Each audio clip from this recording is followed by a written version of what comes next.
Ayan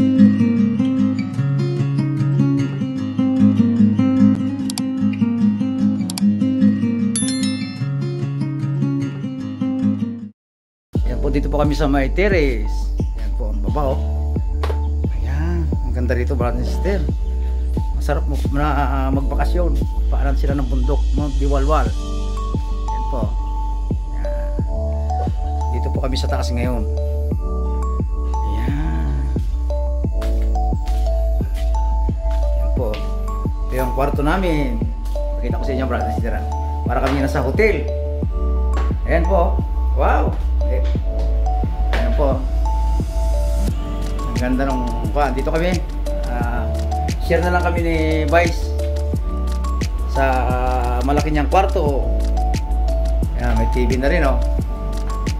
Wow. Ayan. At may sariling CR na rin siya. Ayan. Ayan po. Ang laki na CR oh.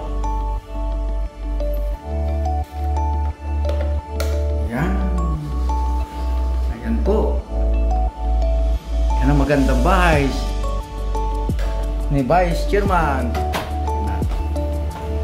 Madam, andito ako ngayon sa kwarto nyo oh. Maganda, may malaking salamin po. Parang nasa sugo to ah. Ayan, sara natin kasi nakabukas ang aircon eh. Ba't nakabukas? Sara mo nito? Sayang ko rin eh.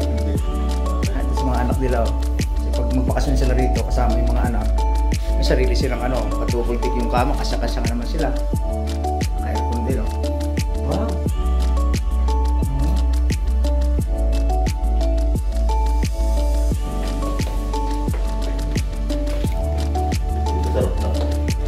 May rooftop pa pala. Tutur muna kami, brother. Tutur ako ni Vice sa kanyang ano, rooftop. Halos kunti na lang din naman, mga barandilya, pero halos puro parnes na rin siya. Kunting-kunti na lang. Ayan. Wow, ang lawak. Aba, kung doon sa Caloocan to, Vice, asarap mag-meeting dito. Kita-kita ko natin. Ayan o, ayan o, ingit sila ngayon, no? Sarap dito. Ayan po ang Mount Diwalwal. Brad sister yung bundok na yan. Ayan o. Wow. Ayan po. Napakaganda rito. Parang itong bahay na ito, kaya pala ginastosan talaga nila. Sa paanan kami ng bundok mga brothers. Ito yung bundok ko, sa gitna kami o. Kaya ang lamig dito. Ito yung kanyang rooftop. Ayan o. Ayan. Walang problema sa kuryente ito. Malapit lang po sa ano ng ano. Kuryente. Ayan, may puno dito. Anong puno to, Vice? Ayan, yan ang pinakamalaking puno na ano. Ayan, may tangkil mas ang tubig dito. Tingnan mo, ang kanyang barandilya ng kanyang rooftop is stainless. Wala nga namang kakalawang. Ayun, marami studio kami sa taas. Third floor po kami. Ayan, daming punong malalaki oh. Wow. Wala ayun yung papakuin ko. Parang alam itong lugar dito mga brothers, parang sa panaginip ko lang nakita to ah. Ayun o, sa bundok talaga. Ayan, madam, dito ako ngayon sa maganda mong mansion. Ayan. Ayan, may new pa rin o. Ito ay marang to, Vice, no? Ito, ang daming bunga ng marang, mga brothers and sisters, oh. Yan ang marang fruits. Dito lang sa Mindanao yan. Lalo dito sa Davao. Davao de Oro po ito, to be exact. Ayan. Ayan po. Ayan, si Vice Chairman, no? Simple-simple lang to sa Maynila, eh. Dito pala yung kanyang mansion. Kano inubos mo dito? Nasa 5 million daw to, brother and sister. Pwede talaga. Kasi ang layo po ng materialis dito. Yung bakal daw na ginamit dito, galing pa ng Maynila. Pinadiretso dito ang delivery. Kasi kailangan dito, brother and sister, talagang quality yung mga bakal mo. Kasi nasa paanan siya ng bundok, sa ibabaw po siya ng bundok. Hindi pwedeng teka-teka rito ang bakal. Ayun po. Ang ganda ng puno, brother and sister. Tingnan mo naman, oh. Yan ang Mount Diwalwal. Yan po yung bundok na maraming ginto. Yan. Kaya po tinawag na Cagayan de Oro ito. Kasi itong Mount Diwalwal, sagana po sa gold. Ang daming nyug dun dito. Palagay ko makakain kami buko rito bukas. Yan. Ang ganda rito, ba? Talaga naman. Kaya pala talagang naamis ka rito. Kahit malayo ang biyahe, sakripisyo sa pila sa airport, bawi naman pagdating dito. Ayan. Ayan, no? Akalain po naman itong bahay na ito, sa sobrang laki niya, Isipin mo lang architect. Wala daw architect ito. Ang nag-design lang dito, si Vice Chairman. Tsaka si Ma'am Juliet. Yan, ang ganda, ang laki ng sala. Oh. Ay kahit nga doon sa Maynila to, dito kami mag-meeting ng mga membro namin. Kasi kami rito eh. Ang sarap balik-balikan itong lugar na ito. Talaga namang malayo nga lang. Pero sulit pag andito ka na. Yan, dito po kami. Ito yung service dito. Doon sa kapatid ni Vice. Ito yung pinaka-service niya rito. Galing po Maynila ito eh. Ito mga to, service lang ito?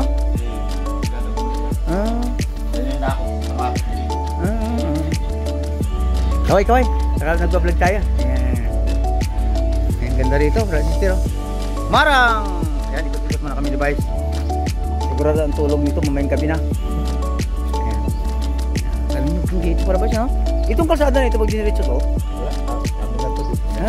Ilang tarya ba yung lupa ba dito?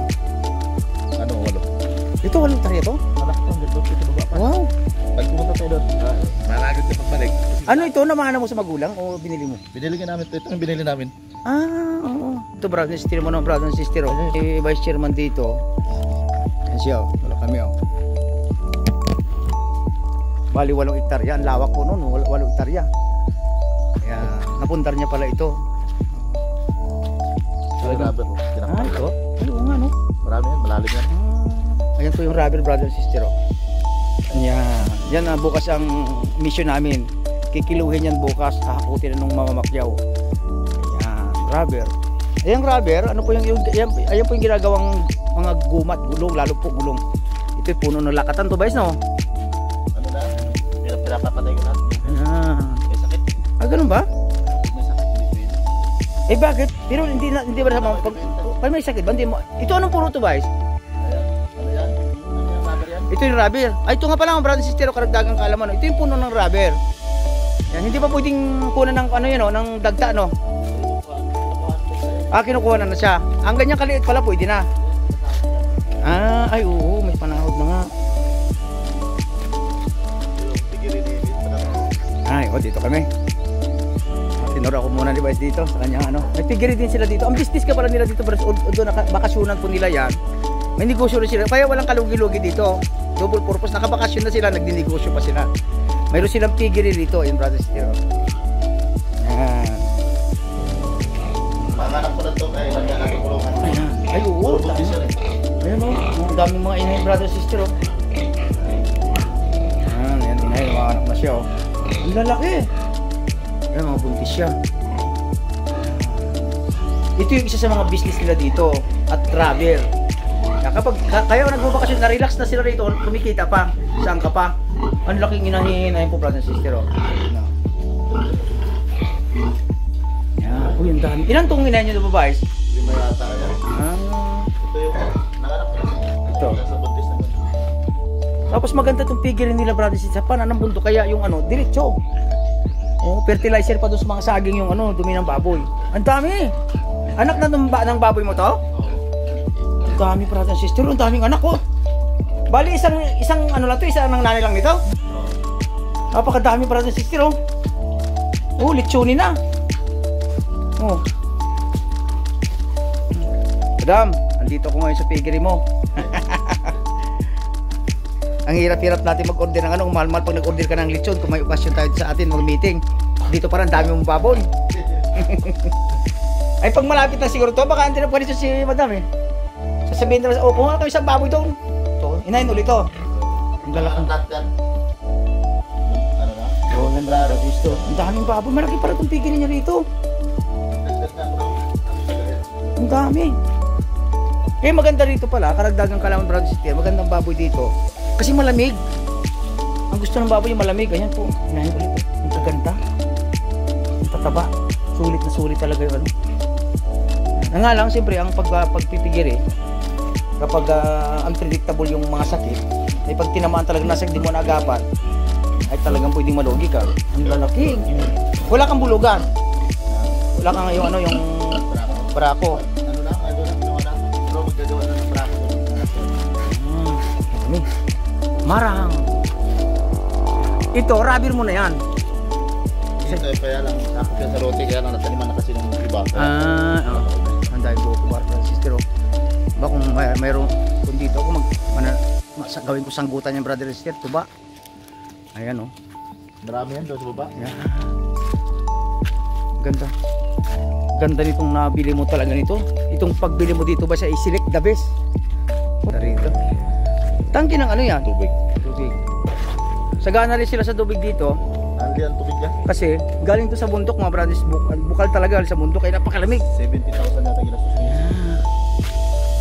Tubig. Ayan yung rubber tree. Ito yung puno ng rubber. Diyan po nanggagaling yung ginagawang gulong, goma. Yan. Ganda rito. Dito lang ikaw, relax ka na rito. Ay, yung inanda na ang anak. Mga anak natin. Ayan mga panibagong kulungan. Maganda. Bas kung ano dito, kung Ay, papabak mo. ang lalak. Ayan, papapatag mo yan? Papunta ko dito sa lubog. Para makita ko mapantay. yung baba. Ay, oo nga no. Nakikita yung baba, dapat pumata mo dyan. Maraming bahay dyan eh. Ang galing ano. Ay, wag mo lang ano yung mga puno kung putulin. Para patag siya, may puno. Ay, ipil yan ba? Ito, ipil to. Ipil. Ay, lumalaki ito. Yan eh. Diba? Hindi, yung ipil ito, iba yung ipil-ipil. Ito yung lumalaki, ang tawag yan ipil. Sa kanyan, sa mga bulakin nyo, kupang. Pero ang tamang term dyan ay ipil. Iba yung ipil-ipil, yung maliliit yun. Ayan, anong rubber roll yan? Yan, rubber sister. Rubber roll ito. Kaya nilalagay nila dyan para ma-stack siya. Kasi ang rubber habang tumatagal, mas mataas ang value. Ayan.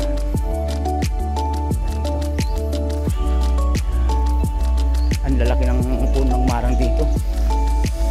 Ano? Marang. Parang durian yan eh. Pero hindi yan katulad ng durian na matalas yung tinik. Ayan. Ang daming manok dito, mga igon. Yan ang igon ba? Ano yan? Manok ng Muslim yan ba? Diba? Pero kinatay native yun. Pero native rin naman. Pero native yan. Native yan. Meron ako dating alagang din ganyan.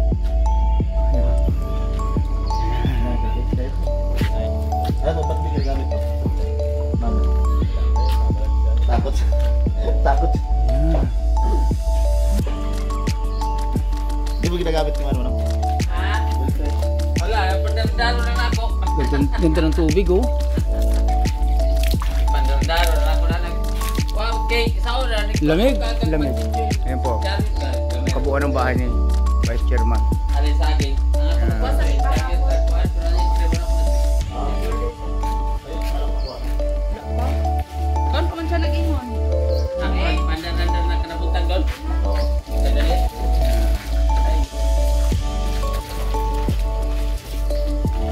Oh, muna tayo dito. Ibig ko daw, ibig ko. Ito po yung kuya ni Vice. Tapos nandun oh. Isa yung pinaka-caretaker dito.